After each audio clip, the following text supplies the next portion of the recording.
Vybírat ojeté auto, trochu jako rande na slepo. Může to být láska na celý život, anebo taky pěkná blamáž. A přesně proto vznikl pořad Auto Audit. Prostě fakta a praktické tipy, na co si dát pozor při výběru konkrétních vozů. Tentokrát si posvítíme na Volkswagen T-Roc.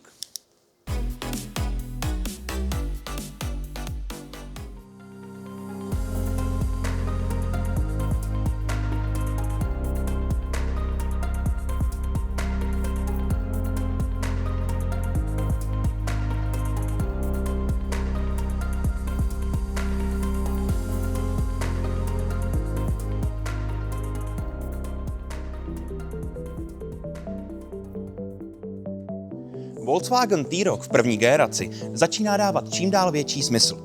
Na trh s novými vozy totiž v roce 2026 přijela teprve druhá generace tohoto oblíbeného modelu. To znamená, že tu první generaci teď z druhé ruky pořídíte mnohem levněji než kdy dřív. T-Roc si bere inspiraci z legendárního Golfu a to se prolíná napříč technologií, podvozkem i interiérem. Velkou výhodou T-Rocu oproti Golfu je vyšší poses. I přesto, že první generace byla na trh uvedená v roce 2017, zůstává model stále poměrně nadčasový. Volkswagen doručil v roce 2022 drobný facelift. Ten se týkal použitých materiálů a asistenčních systémů. Pod kapotou T-Rocu se ukrývají hned 3 světy. Úsporný benzínový tříválec o objemu 1 litru pro klidné řidiče, univerzální 1.5 TSI, ten máme my tady, a pak také spolehlivé a téměř nesmrtelné dieselové motory ve více objemových variantách. T-Roc s 2litrovým TDI motorem je také dostání s pohonem všech 4 kol. Pokud jezdíte město, vybírejte z benzínových motorů o objemu 1, až 1,5 litru. Pokud patříte mezi dálniční letce, volte spíše naftové 2 litry. Nejsem tu od toho, abych jen chválil, takže teď se pojďme podívat na to, co se u T-Rocu běžně kazí. U starších kousků umí pozlobit infotainment. Tu a tam zamrzne a je potřeba ho restartovat. Také vypadává spojení s CarPlay. Opět pomůže restart systému. Pokud se jedná o DSG převodovky, pohlídejte si, že necukají při rozjezdu. Nejlépe to poznáte při jízdě do kopce. Servisní úkony u T-Roců jsou ve 2 a 4letých intervalech nebo také podle počtu najetých kilometrů. 30 000, 60 000 a tak dále. Standardně jde o výměnu olejových a pilových filtrů, o výměnu brzdové kapaliny nebo o výměnu svíček. Ceny úkonů se pak pohybují v rozpětí od 9 do 16 000 korun. Tahle fakta zohledněte při výběru. U Louda Auto Plus dochází k dvojí kontrole. Technici prolezou každý kout auta, zkontrolují podvozek, motor i další části vozu. No a vy pak máte představu o aktuálním technickém stavu. Ke každému vozu je pak k dispozici certifikát CBIA. Ten garantuje původ vozu, historii servisních úkonů a nájezd kilometrů. Prostě dvojí kontrola pro vaši jistotu. Se servisem Louda Auto je to jako v hokeji. Když potřebujete střídat, máte v zádech silný tým, který vás podrží. Louda Auto! Louda Auto! Oh yeah! My dnes jedeme oblíbenou 1500 o výkonu 110 kW. Je to takový zlatý střed, který v nabídce Louda Auto Plus najdete nejčastěji. Podvozek T-Rocu je vyladěný. Jedu na ne zrovna úplně rovné silnici a ten pocit je OK. Našel jsem trasu na kostkách a už pořád dobrý, ale je to znát. Různé hrbolky, nerovnosti. No, už to trošku hází, ale pořád je to obstojné. Mám 1,90 m, dlouhé nohy a nad hlavou prostoru tak akorát. Ale musím říct, že ten poses a díky němu výhled z auta je opravdu perfektní. Mám jasný přehled o vozovce a vidím dobře i na kapotu a přední část vozu. Tohle auto je ideální jako druhé do rodiny nebo pro mladé páry. Jinými slovy, 5člennou rodinu a psa sem prostě nenarvete.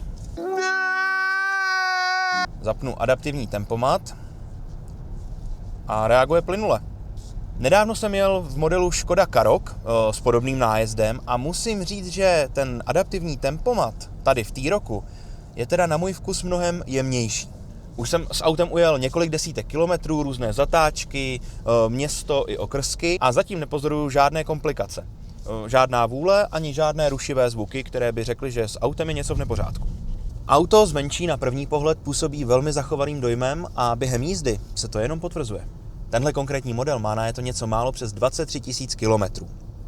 Do provozu byl uveden v roce 2022 a ten průměrný roční nájezd tedy vychází na nějakých 5 500 kilometrů. Jak jsem zmiňoval v části se servisními úkony, na 30 000 vás v případě koupě tohoto konkrétního modelu čeká servisní pravidelná prohlídka. Máme příležitost předjetí, tak to zkusíme. 110 kW, 1.5 motor, není to úplně nejsilnější, ale z těch 70 na 90 km nás to před kamion dostalo bez problému. Levotočivá zatáčka, 80 km v hodině. Auto drží jako přibitý. Brzdy. V pořádku, nikde nic neklape, nevrže, za mě OK. Pořad Auto Audit má vlastní skórovací systém pro přehlednější shrnutí daného vozu. Ve spolupráci s odbornými techniky z Louda Auto Plus hodnotíme celkem 4 kategorie. Spolehlivost. Motory 1.5 TSI a 2.0 TDI jsou přečtené a velmi spolehlivé. T-Roc stojí na základech Golfu a to je mechanická jistota. Mínusem jsou občasné vrtochy infotainmentu a citlivost převodovek DSG na městské popojíždění, které může vést k dřívějšímu opotřebení spojky. 77% ze 100. Náklady na provoz a servis. Je to koncernový všeuměl. Díly jsou běžně dostupné a díky široké servisní síti Louda Auto zvládnete jakoukoliv výměnu rychle a bez zbytečných starostí navíc. Provozní náklady jsou předvídatelné a férové. 84% ze 100. Komfort. Vyšší poses a ergonomie jsou super. Interiéry do roku 2022 jsou plastová bída. Volkswagen tehdy vsadil na úspory a je to znát na každém doteku. 70% ze 100. Prodejnost. Je to SUVčko od VW. To je samo o sobě silný prodejní argument. Obrovskou roli ale může sehrát krom stavu také barva a výbava. Prim budou hrát výbavy Style a Airline. 74% ze 100.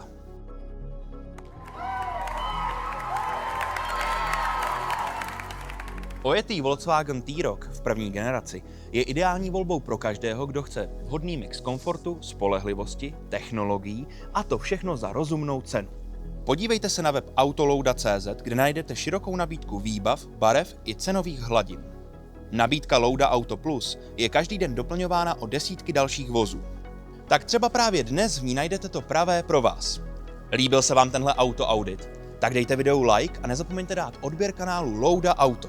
A do komentářů nám napište, na které auto si máme posvítit příště.